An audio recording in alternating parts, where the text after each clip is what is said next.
My great pleasure and honor to introduce our speaker for today. This year's theme at CSL is Living Out Loud, and the theme for December is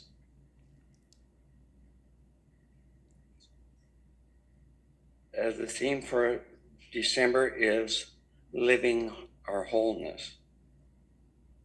Ernest Holmes said, "The spark which burns at the center of our soul is caught from the living and eternal flame of spirit." Our task is to acknowledge, encourage, and show the special and complete part of ourselves that comes from the divine source.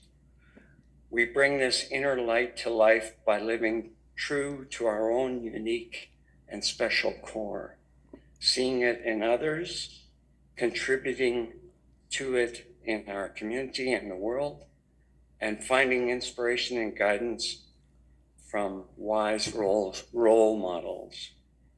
By doing this, the universe recognizes us as complete and true to ourselves, whole.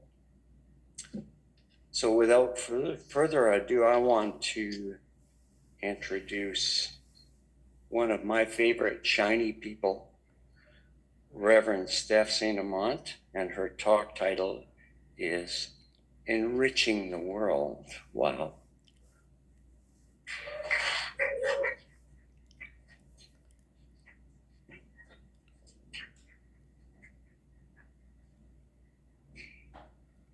Get to hug one of my favorite shiny people. I wish I was his height. I was determined to be 5'11", but God was like, 5'6" is all you can get. I said, I'll take it. At least I get to breathe. Hey, Zoomers. Hey, full room of people. Hello. Look at you. Oh, I love being in a room full of love. Look at all of you. Oh, I moved it down and brought my glasses, but I didn't bring my glasses up. Oh, so today in enriching the world, I think that's our mission, right? Our mission. Oh, thanks, beloved. Thank you so much.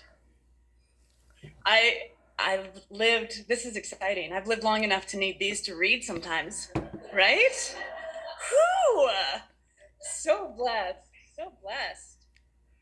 Okay, so once again, I'm doing a talk about things that I talk about every single day of my life, because it's the whole reason we're here, right? The whole reason we're here, living, breathing, moving spirit, bringing spirit into form. And so in the name of wholeness, I love talking about wholeness. I'm a little hot there. Everyone can hear me.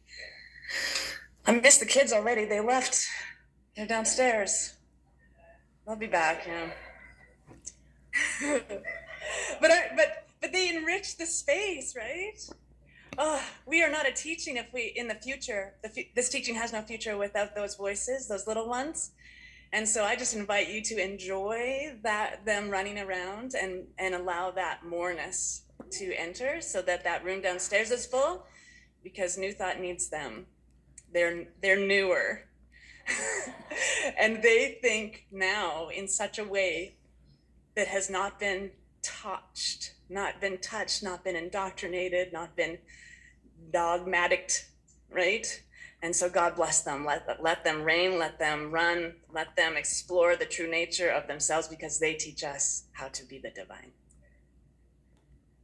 Everything is still amazing to them, yes.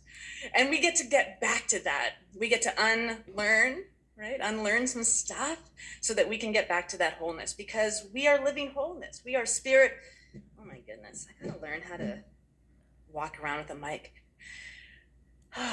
We are living wholeness. So I went through the notes, and I'm very excited because I found the vision, mission, and purpose of the notes that they gave me. And then I decorated them all and color coded them everywhere. So the goal, the purpose, the vision of this talk is so that we can come together to perceive our world as whole. The purpose of this talk, the purpose of knowing our wholeness is to enrich the atmosphere of a shared life. Because we think we're in this alone, but then someone else reaches down when we've fallen and helps us get up, helps us dust us off, right? So we're not in this alone. We have a shared atmosphere. And the mission is to cultivate the sense of wholeness within ourselves and all of humanity.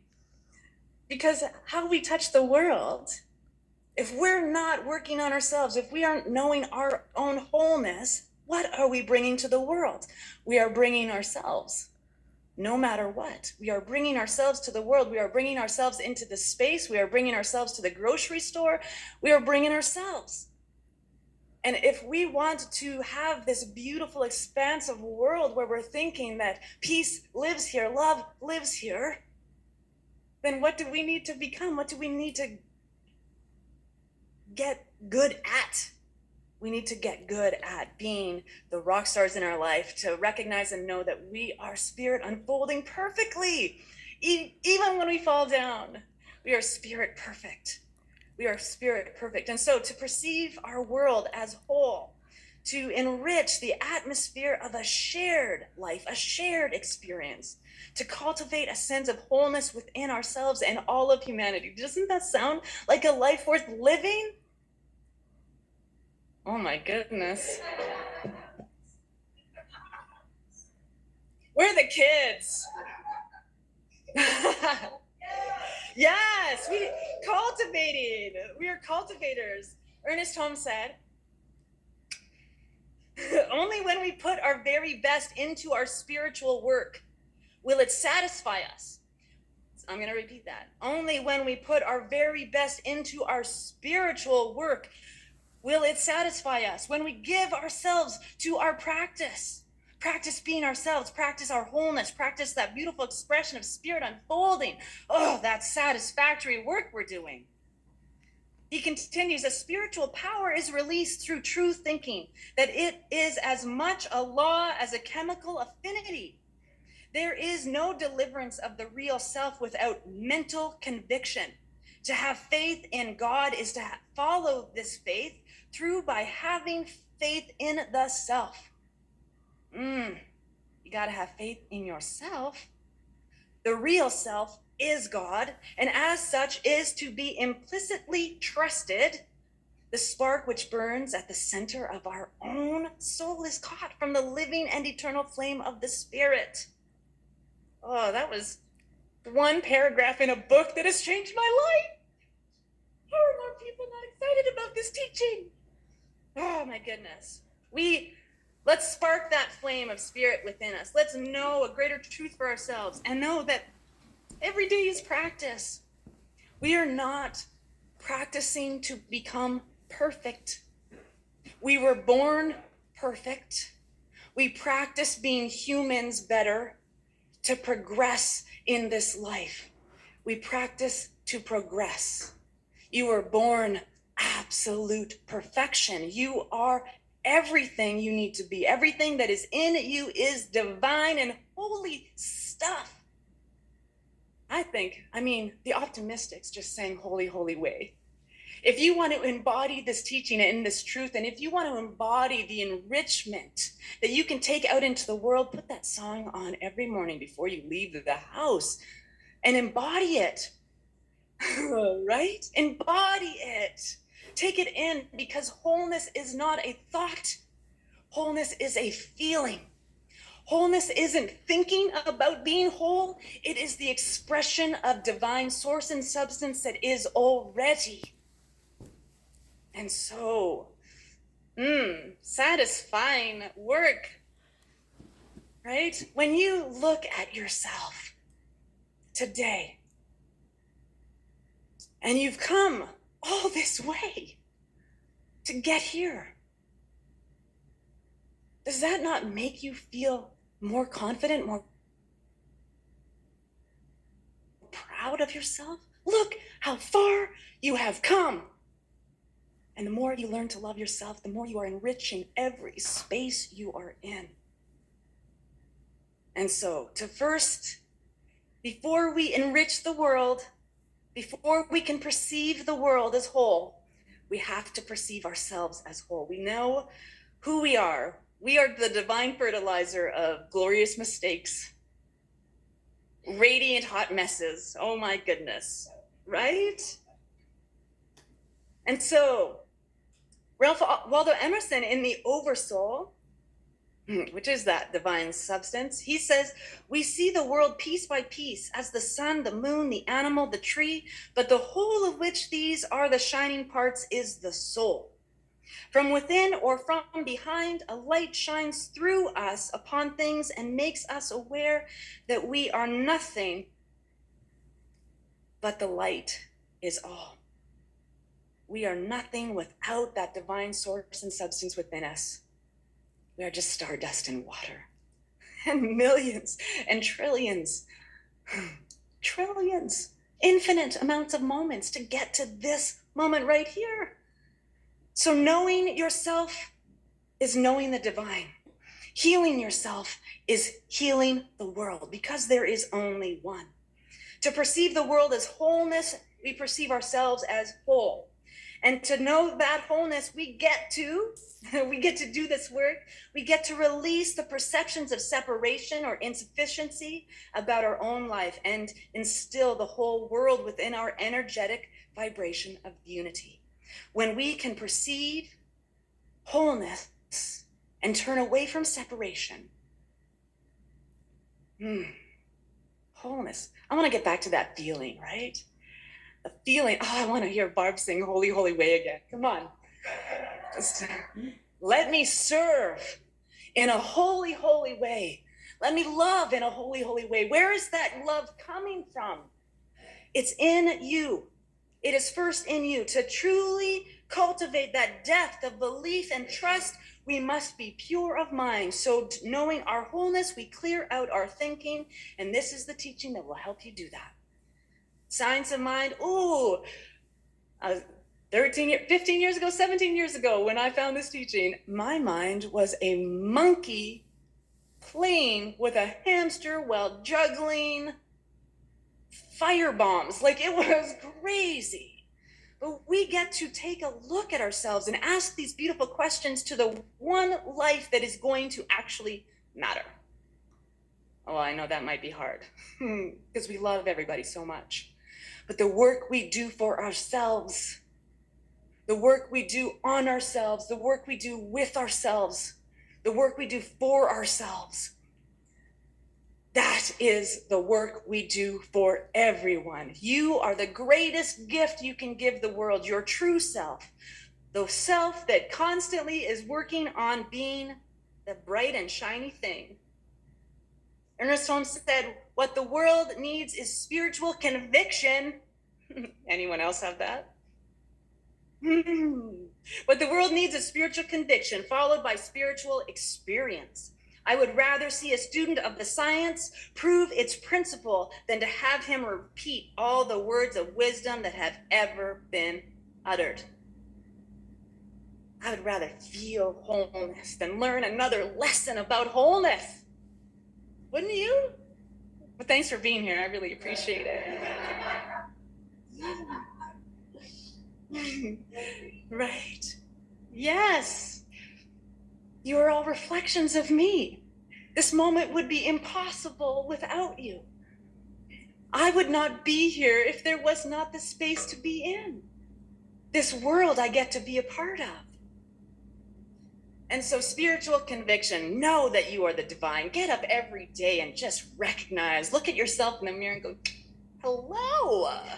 Let me put these glasses on, I can see you clearly. You are a rock star. This is how you should be talking to yourself, not to shit on yourself. This is how I talk to myself. I'm not gonna shit on anybody. This is how I talk to myself. Right, Tammy? Yeah. And so, a part of that, we perceive the world as whole. First, we perceive ourselves to be whole. Then we enrich our own lives. When we work on ourselves, when we figure our stuff out, when we pick ourselves up, when we look at the moment we just had and go, wow, I could have done that more skillfully. We get to cultivate that sense within ourselves that we are doing this for a higher expression and a greater good. Because everything I do for myself, I do for the world. And so the whole, let's talk about that big world that we as individualized expressions of divinity walk out and bring our light everywhere we go. But there is a place we go, this big world that is collective consciousness. And sometimes it looks ugly out there. And we have the power, the demonstration within ourselves to know that we are everything we need to be. And when we walk into this world, let it be known, you know exactly who you are. You are the reflection and demonstration of divine intelligence who has put moons in orbit so that we can have tides. Imagine the intelligent presence that makes everything line up perfectly. I learned something from young Sheldon. He was, you know Sheldon Cooper? Total hero of mine. I dress like Sheldon Cooper because Sheldon Cooper. So there's an episode of Young Sheldon where he's talking to his mom. His mom is having a crisis of faith and is a very Christian woman. So, a crisis of faith for a Christian woman, ooh, scary.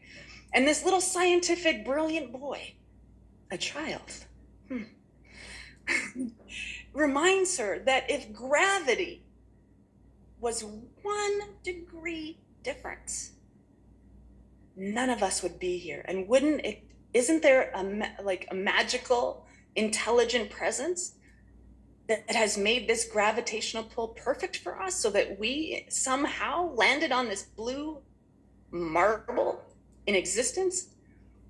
So when you look at things that big, isn't it amazing that we're just here? We have this community right here. And we can do this. We can manage this, right? We can manage small groups of people. We can manage going to the grocery store. And so Howard Thurman, he said, don't ask what the world needs. Ask what makes you come alive and go and do it.